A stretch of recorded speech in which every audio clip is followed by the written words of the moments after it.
This is gonna be a quick little comparison video between the Ultrahuman Ring and the Oura Ring. Of course, this video is not sponsored in any way. I bought both of these rings with my own money. These companies don't even know that I exist. I have the Oura Ring for over 6 months and the Ultrahuman around 4 months. The reason why I bought the Oura Ring is because of the sleep tracking.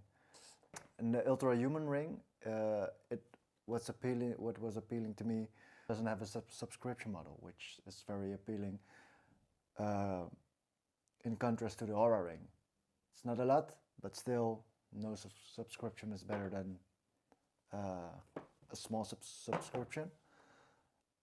I bought this for sleep tracking, and the Oura Ring is very good. You can watch a video of the quantified scientist. He's making great videos, and the Oura Ring is consistently in the top in terms of accuracy of sleep tracking, together with the Apple Watch and the 8-pod sleep something. But the Apple Watch and the Oura Ring are the only two that are wearables and that are quite affordable compared to the 8 Sleep Pod, I think it's called. So because of his videos, you know the Oura Ring is quite accurate, and because sleeping is my priority, I decided to stick with the Oura Ring even if it's subscription based, because the Ultrahuman it's just way too off compared to the Oura Ring. So I think deep sleep or REM sleep, I don't remember, but one of them is consistently like too off, and also it registers NEP less accurate compared to the Oura Ring. When I wake up during the night, it doesn't always register that, and the Oura Ring like almost always does, but also vice versa. Sometimes it says that I'm awake, but as far as I know, I'm really not. So therefore, I'm keeping the Oura Ring. As you can see, I also have a Garmin watch. This is what I use for my sports activities, like everything: walking, running, playing squash.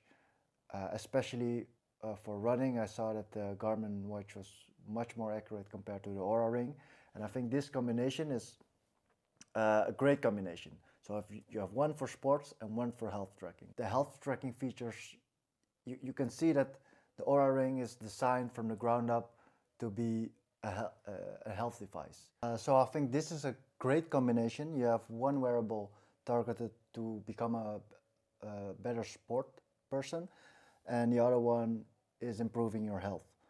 You can see that in the tips of the Garmin are mainly targeted to, like, this is to maintain or improve your fitness level, and this is the Oura Ring gives you health tips, like talking about your circadian rhythm, when it's the ideal time to go to bed, those type of stuff. So back to the Ultrahuman, I liked it because of the features that it has and the features that it keeps on adding. Also, it gives you advice about when is the best time to go outside to get some sunlight, to help break the pattern. For example, when you need to go to sleep or not sleepy yet, so basically your circadian rhythm. Also, it gives you advice about when is the best time to taper off with caffeine. So all those features are nice in theory, but after a while you know the best time to exercise, to what basically is benefiting your circadian rhythm, is to get sun exposure in the morning and to exercise in the morning. Of course, that doesn't always work, but that's the rule of thumb here. And the caffeine part, I didn't always agree with that. So as a rule of thumb, I think about caffeine like, all right, I'm not taking caffeine after 12 p.m. because what I've read, your body can still be busy processing the caffeine up until 10 to 12 hours after you consumed it. So at afternoon I don't drink caffeine, and for example when I woke up late, like 10 to 11 a.m., and the caffeine window shifted later. So for example 3 o'clock it shifted to 5 o'clock. The ring doesn't know what time you need to wake up the next day. So when I go solely based on the advice that the ring gives me, that I could drink caffeine in theory up until 5 o'clock, then it would mess with my sleep later, sleep later on the day. So the caffeine window wasn't really helpful. The ring taught me that I could drink caffeine a bit later than noon, and that I'm okay, that I'm fine. So that was good to know. But like after all, you know it.